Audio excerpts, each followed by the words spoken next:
So if we talk about the VALO femtosecond series from HÜBNER, what was the idea? We wanted to generate very short optical pulses with a much larger bandwidth than it's typically done. So we make use of all the physical effects like dispersion and nonlinear effects I talked with you, and you saw that by nonlinear effects you can increase the spectral bandwidth.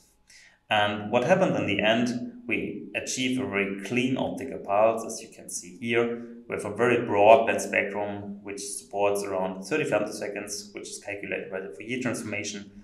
And you see that we end up at 35 femtoseconds with a very clean pulse in the end.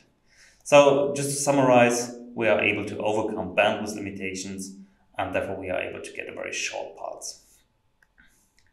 And is it complicated to use? The answer is simply no, it's not complicated to use. But keep in mind, if we talk about femtosecond lasers, you always have to think about dispersion effects. They are very important to consider, and they will affect your peak power. So if we want to control the peak power, we can make use of the so-called dispersion precompensation.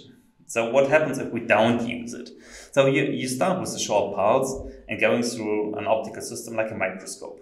As we have seen, the red part is propagating faster than blue, which means we just stretch the pulse in time. So the red part is heading the blue part. If we want to avoid this, we can start with a short pulse and use a so-called dispersion precompensator, which means we generate a negative chirp where the blue part is propagating in front of the red one. And if we then propagate through the optical system, we have some kind of self-compression of the optical pulse due to the dispersion of the optical elements. So in the end, after the system, if it comes to a probe or something like this, we have a pulse which has the highest peak power because it's simply time compressed. And here you can see a short example where we compensated an objective, and you see that we started with 33 femtosecond pulse, and we were by using the dispersion precompensator, we measured after the objective a pulse duration of 36 femtoseconds.